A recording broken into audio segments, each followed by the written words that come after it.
Amén.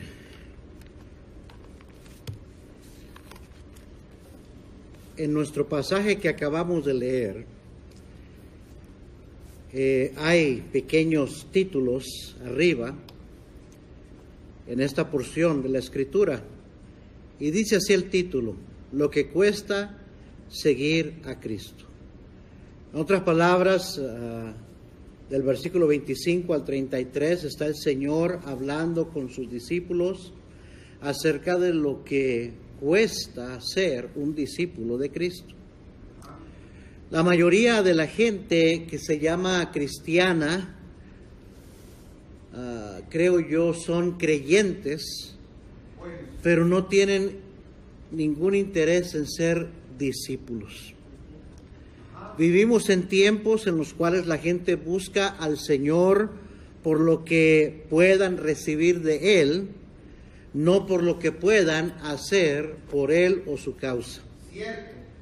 En realidad no era muy diferente en los tiempos de Jesús. Si quiere acompañarme a sus Biblias, a Juan capítulo 6, ahorita regresamos a nuestro pasaje, pero en Juan capítulo 6 y versículo 22, en el capítulo 6 es cuando el Señor Jesús alimenta a los 5,000 con 2 pececillos, 5 panes. Si ustedes recordarán el gran milagro que hizo el Señor.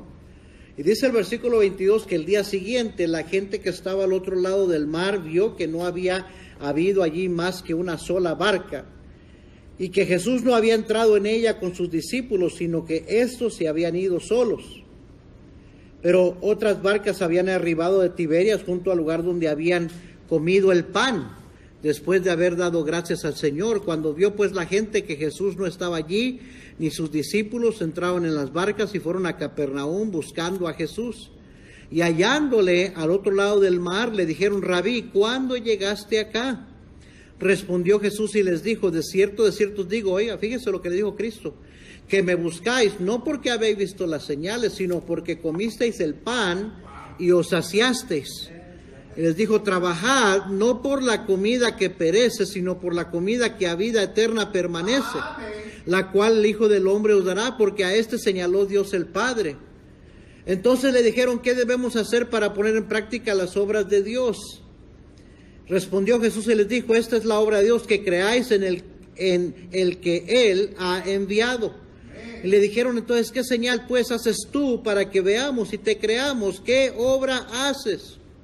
Y el Señor comienza a hacerles recordar del maná que descendió del cielo en el Antiguo Testamento sobre el pueblo de Israel cuando iban por el desierto. Y les dice en este capítulo que Él es ese pan de vida. Y que Él es el pan que da vida eterna. Así es.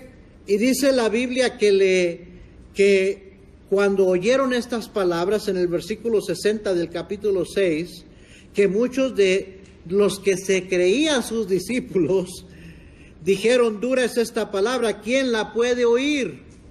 Sabiendo Jesús en sí mismo que sus discípulos murmuraban de esto, les dijo: ¿esto os ofende? Y sí se ofendieron, no les gustó que el Señor les haya dicho claramente: me andan buscando porque les di de comer y se saciaron, pero realmente no se interesan por lo espiritual, por lo eterno, nada más me andan buscando a ver qué puedo hacer por ustedes. Y el Señor les dice que deben de buscar al verdadero pan de vida, de creer en el Señor, de poner su mira en las cosas eternas, y se ofendieron. Y dice en el versículo 66, desde entonces muchos de sus discípulos volvieron atrás y ya no andaban con Él. O sea que en realidad no eran discípulos. Porque un verdadero discípulo es un seguidor de Cristo. Así es. Amén. Y hermanos, es lo mismo y aún peor el día de hoy. Hermanos, yo les amo mucho en el Señor, pero así están muchos de ustedes, lamentablemente. mi oración y mi trabajo como pastor es tratar de ayudarle a usted a crecer, a madurar y a ser perfeccionado y a desafiarle a ser un mejor cristiano, a pasar de ser solamente un creyente a ser un discípulo. En Mateo 5, versículo 13, el Señor le dijo a sus discípulos: vosotros sois la sal de la tierra, pero si la sal se desvaneciere, ¿con qué será salada? No sirve más para nada, sino para ser echada fuera y hollada por los hombres. En nuestro pasaje en Lucas 14, versículo 34 y 35, dijo el Señor: buena es la sal, mas si la sal se hiciera insípida, ¿con qué se sazonará? Ni para la tierra ni para el muladar es útil, la arrojan fuera. El que tiene oídos para oír, oiga. En otras palabras, esta enseñanza es para usted y es para mí el día de hoy. Quiero predicarle acerca de cuando nuestro cristianismo pierde su sabor. Jesús dijo que los cristianos somos la sal de la tierra. ¿Por qué nos compararía con la sal? Quizás por los usos que tiene la sal. Los usos muy conocidos. Primeramente, la sal es un preservante. Es un preservante, preserva.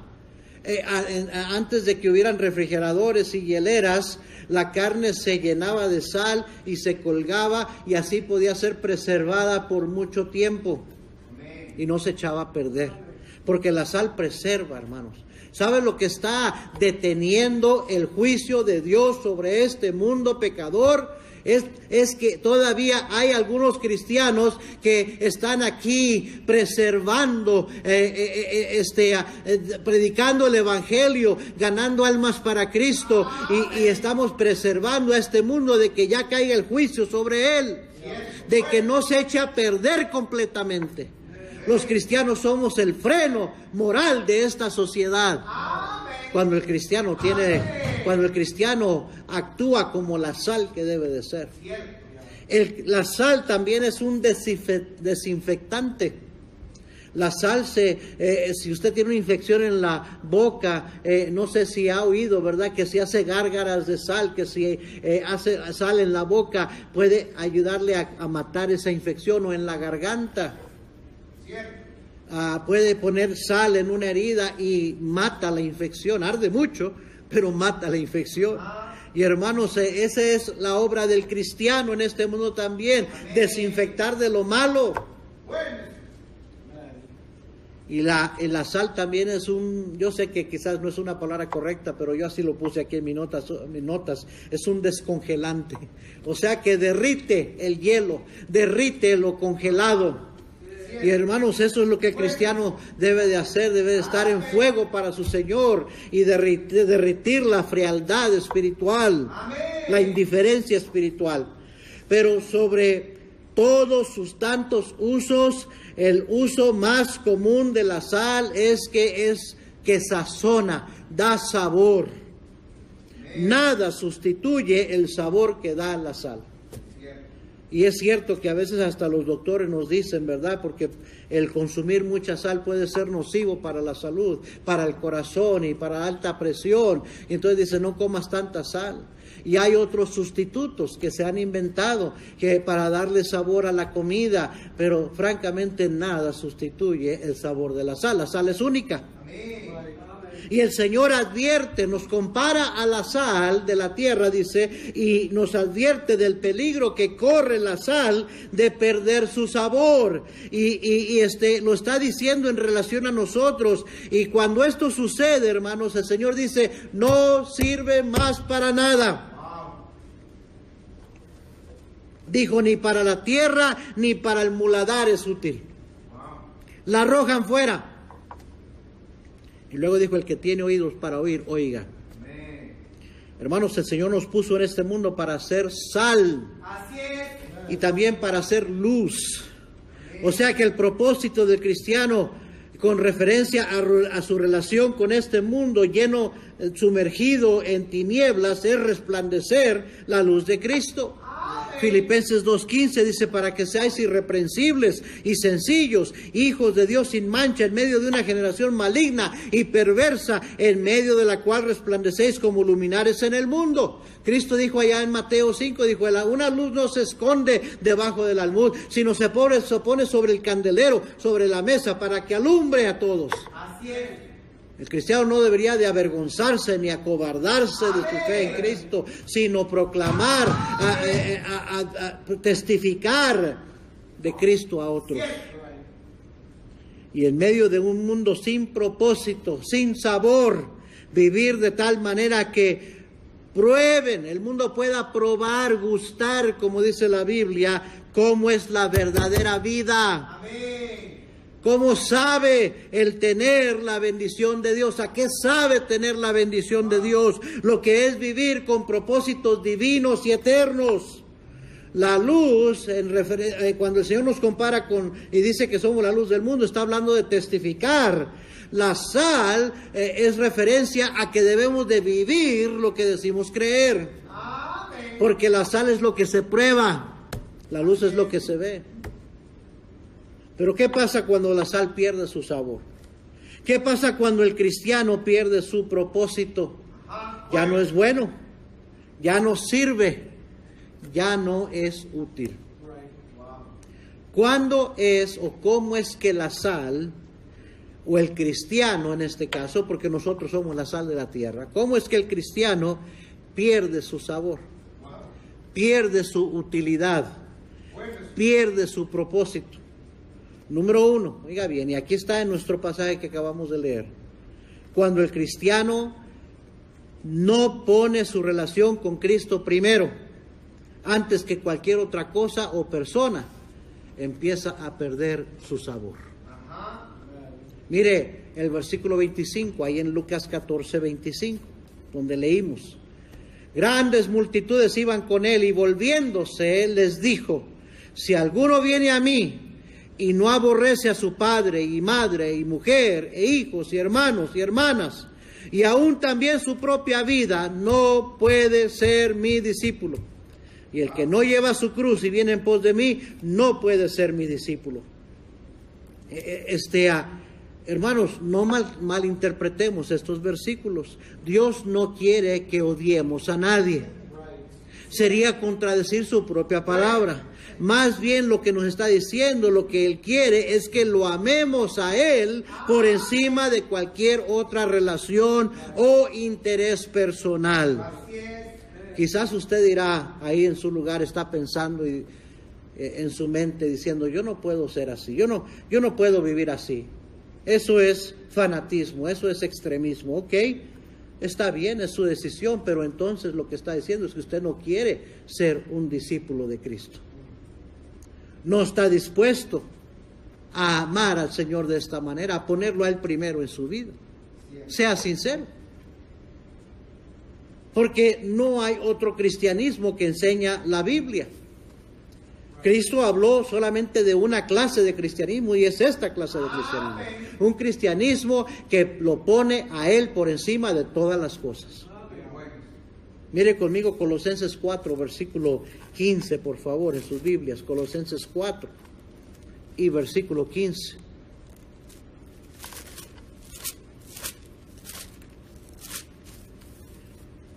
Saludad, aquí está terminando la epístola Pablo, y dice, saludad a los hermanos que están en la Odisea, y a Ninfas, y a la iglesia que está en su casa.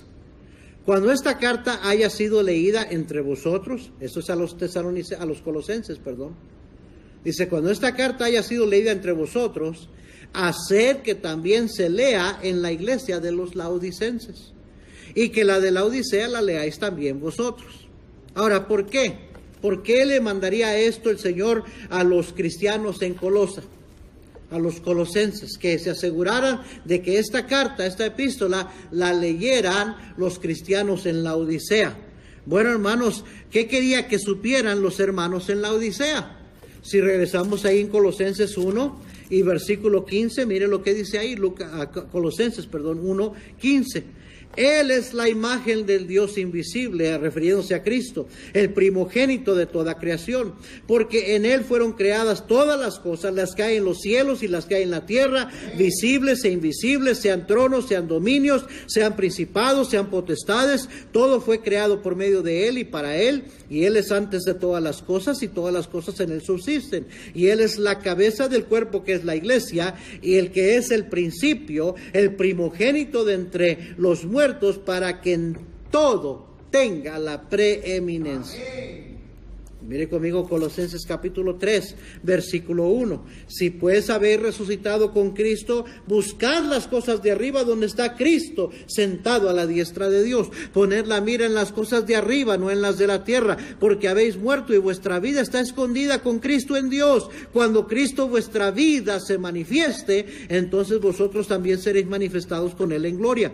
Haced morir pues lo terrenal en vosotros, fornicación, impureza, pasiones desordenadas, malos deseos y avaricia, que es idolatría, cosas por las cuales la ira de Dios viene sobre los hijos de desobediencia, en las cuales vosotros también anduvisteis en otro tiempo, cuando vivíais en ellas, pero ahora dejad también vosotros todas estas cosas: ira, enojo, malicia, blasfemia, palabras deshonestas de vuestra boca. No mintáis los unos a los otros, habiéndoos despojado del viejo hombre con sus hechos y revestido del nuevo, el cual conforme a la imagen del que lo creó se va renovando hasta el conocimiento pleno, donde no hay griego ni judío, ni circuncisión ni incircuncisión, bárbaro ni escita, siervo ni libre, sino que Cristo es el todo y en todos. Amén. Y luego les dice al final de la carta: hermanos, asegúrense de que esta carta la lean los hermanos en la iglesia en Laodicea. ¿Por qué sería? Aquí Pablo está diciendo: Cristo debería tomar preeminencia en tu vida, Cristo debería ser el todo por todos y en todo en tu vida. Y dice Pablo: asegúrense que los de Laodicea lean esta carta. ¿Sabe por qué? Recordemos el problema con los laodicenses: eran tibios. Y dice Apocalipsis 3:17 que los laodicenses pensaban de esta manera: porque tú dices, yo soy rico y me he enriquecido y de ninguna cosa tengo necesidad, y no sabes que tú eres un desventurado, miserable, pobre, ciego y desnudo. Y en el versículo 20 el Señor Jesucristo le manda decir a estos cristianos en la Odisea: he aquí, yo estoy a la puerta y llamo. Si alguno oye mi voz y abre la puerta, entraré a él y cenaré con él y él conmigo. ¿Sabe qué era lo triste de la iglesia en la Odisea? Que cuando se congregaban, el que estaba ausente era el Señor Jesucristo mismo. El que no era bienvenido era el Señor Jesucristo mismo. Con quien no disfrutaban comunión eran con el Señor Jesucristo, porque se habían vuelto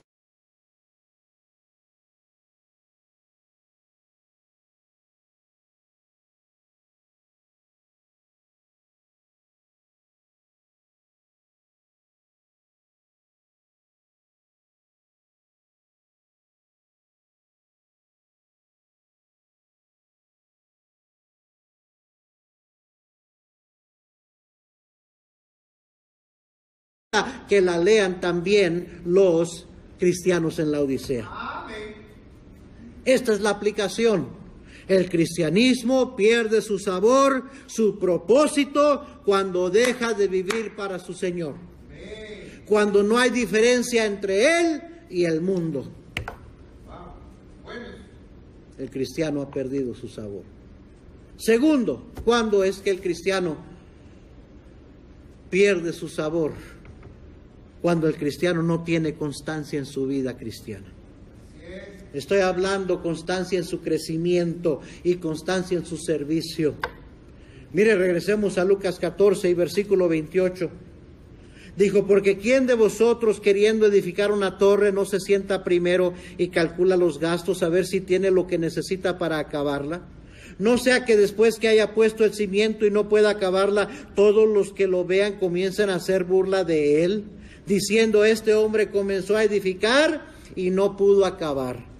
¿O qué rey al marchar a la guerra contra otro rey no se sienta primero y considera si puede hacer frente con 10,000 al que viene contra él con 20,000? Y si no puede, cuando el otro está todavía lejos, le envía una embajada y le pide condiciones de paz.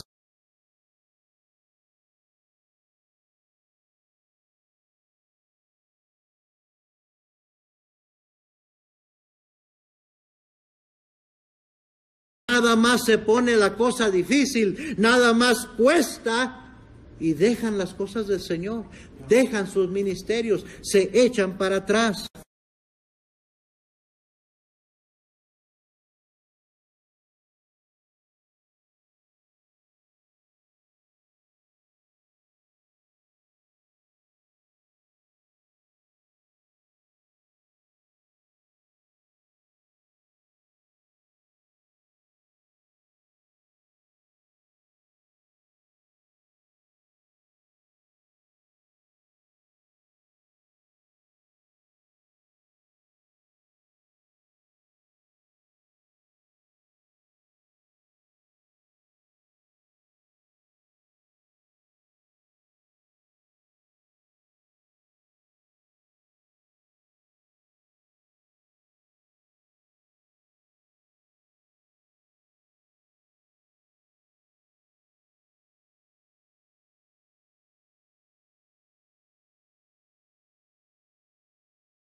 Haga. Ellos le dijeron: concédenos que en tu gloria nos sentemos el uno a tu derecha y el otro a tu izquierda. Entonces Jesús les dijo: no sabéis lo que pedís. ¿Podéis beber del vaso que yo bebo o ser bautizados con el bautismo con que yo soy bautizado? Ellos dijeron: podemos. Jesús les dijo: a la verdad, del vaso que yo bebo beberéis, y con el bautismo con que yo soy bautizado seréis bautizados. Pero el sentaros a mi derecha y a mi izquierda no es mío darlo, sino a aquellos para quienes está preparado. Cuando lo oyeron los 10, comenzaron a enojarse contra Jacobo y contra Juan. Mire, hermanos, así somos la mayoría, son la mayoría de cristianos hoy en día. Quieren los beneficios, los privilegios,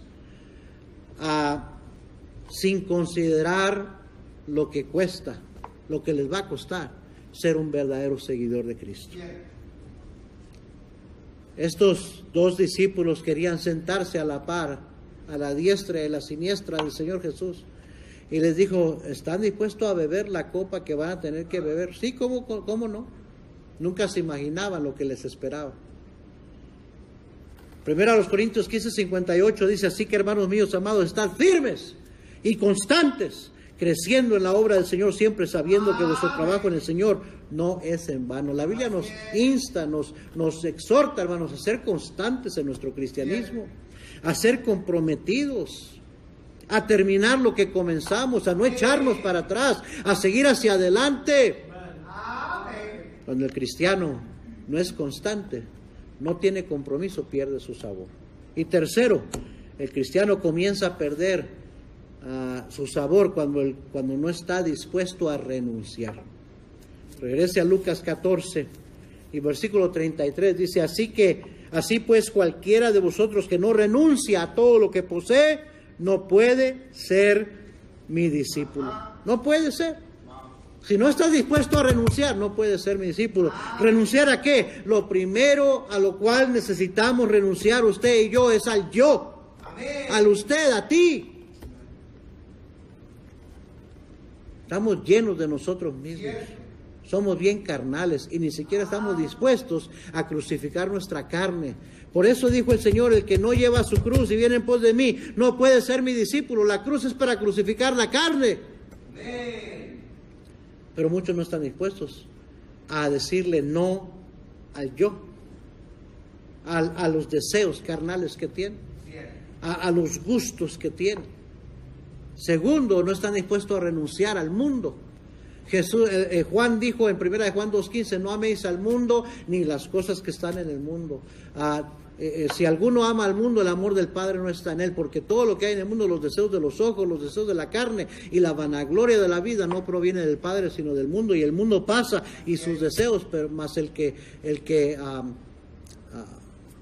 permanece. Ya se me fue el versículo.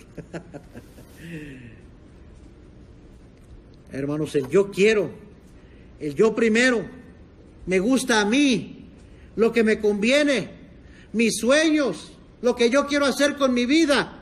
Dice el Señor, si no estás dispuesto a renunciar a eso, no puedes ser mi discípulo. Otra vez digo, a lo mejor usted está pensando, no, yo no puedo vivir de esa manera. ¿Ok? Entonces usted nunca va a ser un verdadero discípulo. Solamente va a ser un creyente que nada más se pone difícil la cosa, que nada más cuesta, que nada más se le pide que haga algo que sea inconveniente para usted, o que se niegue a sí mismo, que renuncie a placeres y a deseos mundanos, se va a echar para atrás. Va a dejar de seguir al Señor.